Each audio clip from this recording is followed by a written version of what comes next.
반갑습니다. 데이터로 시장의 흐름을 해석하는 AI로 읽는 마켓입니다. 어제 뭔가 이상했습니다. 나스닥이 마이너스 0.89%를 기록하면서 나스닥 100 구성 기업들이 집단 순매도를 받았거든요. S&P 500은 마이너스 0.41%, 다우존스는 마이너스 0.37%인데 기술주만 특이하게 약했다는 건 지표 하락이 아니라 의도적 재편성이 시작됐다는 신호입니다. 왜 어제 하락했을까요? 정답은 단 한 가지입니다. 4월 제조업 PMI 54.0이 나왔기 때문입니다. 시장이 기대한 건 52.5였어요. 54.0이 나왔다는 건 뭘 의미할까요? 경기가 예상보다 훨씬 강하다는 뜻입니다. 그런데 기술주 투자자들은 이 뉴스를 봤을 때 한숨을 쉬어야 했습니다. 경기가 강하면 인플레이션 위험이 높아지고 연준은 금리를 오래 높게 유지해야 하거든요. 금리가 높다는 건 뭘 의미할까요? 쉽게 설명하면 이겁니다.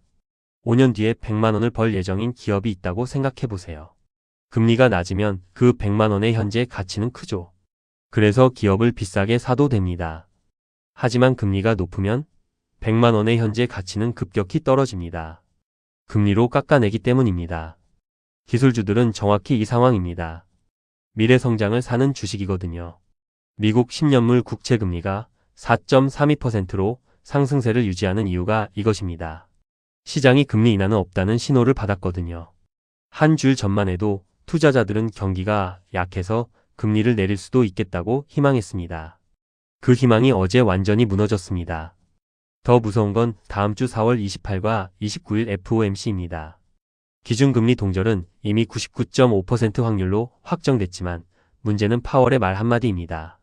파월이 매파적 동절이라는 신호를 주면 어떻게 될까요? 그건 우린 금리를 계속 높게 유지하려고 한다는 뜻입니다. 기술주 투자자들에게는 공포의 메시지입니다. 그런데 여기서 완전히 다른 폭탄이 터졌어요. 중동입니다. 호르무즈 해협 봉쇄 가능성이 대두되면서 WTI 유가가 달러 86.40까지 올라왔고 VIX가 전일 대비 12% 급등했습니다.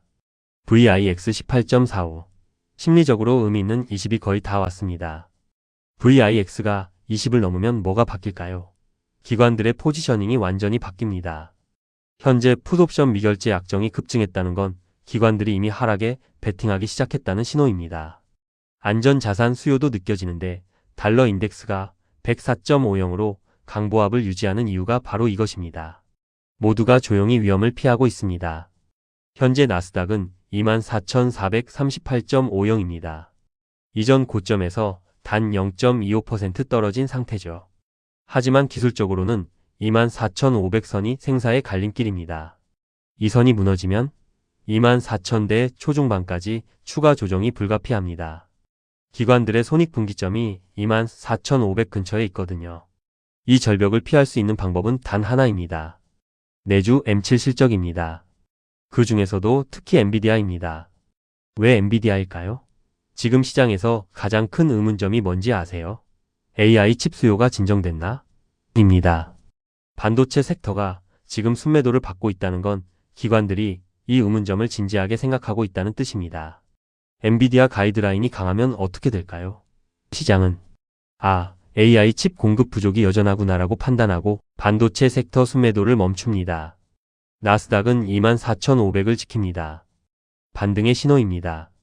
반대로 엔비디아 가이드라인이 보수적이면 AI 성장이 정점을 찍었구나라는 신호가 되고 나스닥은 24,500을 뚫고 내려갑니다. 조정의 시작입니다. 더 심각한 건 엔비디아의 현재 PE 배수가 역사적으로 높은 상태라는 거예요. 이 배수를 정당화할 수 있는 건 오직 지속되는 성장성 증명뿐입니다. 가이드라인이 시장 예상을 조금이라도 밑돌면 배수 재평가 압박이 옵니다. 그럼 주가는 배수와 실적 두 가지 모두에서 맞습니다. 마이크로소프트나 알파벳도 중요하지만 이들은 상대적으로 보수적인 가이드라인을 낼 확률이 높습니다. 클라우드와 광고는 이미 성숙한 사업이거든요. 반면 엔비디아는 AI의 최전선에 있습니다. 이 기업의 가이드라인이 강할수록 전체 기술주 섹터의 구조적 약세론을 반박하는 증거가 됩니다. 현재 시장은 임계점에 있습니다. 포트폴리오 관점에서 보면 이는 공격적 확대의 시점이 절대 아닙니다. 에너지와 필수 소비재로 일부 자금이 이동한 것을 보면 기관들도 이미 방어적 포지셔닝으로 전환 중입니다. 기술주 비중이 높다면 VIX가 20을 넘기 전에 일부 리스크를 정리하는 것도 진지하게 고민해야 할 시점입니다. 나스닥 고점에서 매수한 포지션이라면 더더욱요. 하지만 한 가지 반전의 가능성이 있습니다. 엔비디아 실적이 기대를 크게 상회한다면 어떻게 될까요? 그 경우 지정학적 공포는 일시적이고 기술주의, 구조적 성장성은 여전하다는 신호가 됩니다. 그럼 VIX 상승도 잠깐이고 나스닥은 24,500선을 성공적으로 방어한 뒤 새로운 반등 랠리까지 기대해 볼 수 있습니다. 반대로 M7 중 2개 이상이 가이드라인을 하향 수정한다면 이 관망 구간은 본격적인 조정 국면으로 전환될 겁니다. 그럼 나스닥은 24,500을 뚫고 추가 조정 받을 준비를 해야 합니다. 다음 주가 정말 중요합니다. FOMC와 M7 실적, 그 중에서도 특히 엔비디아의 결과가 나오면 상황이 훨씬 명확해질 거예요. 파월의 기자회견에서 금리 경로에 대한 명확한 신호가 나올 테고 엔비디아의 가이드라인이 AI 칩 수요의 진정을 시사하는지 아니면 지속적 강세를 의미하는지를 보여줄 겁니다. 오늘의 관망과 방어는 그 다음을 준비하는 시간입니다. 나스닥 24,500선을 주시하세요. 그 아래로 내려가면 조정 신호입니다. 마지막으로 오늘 분석은 4월 24일 마감 데이터를 기준으로 작성됐으며 다음 주 엔비디아 실적 발표와 FOMC 결과에 따라 시장 평가가 크게 달라질 수 있습니다. 이 영상은 투자 참고용이며 최종 투자 판단과 책임은 모두 여러분 본인의 것입니다.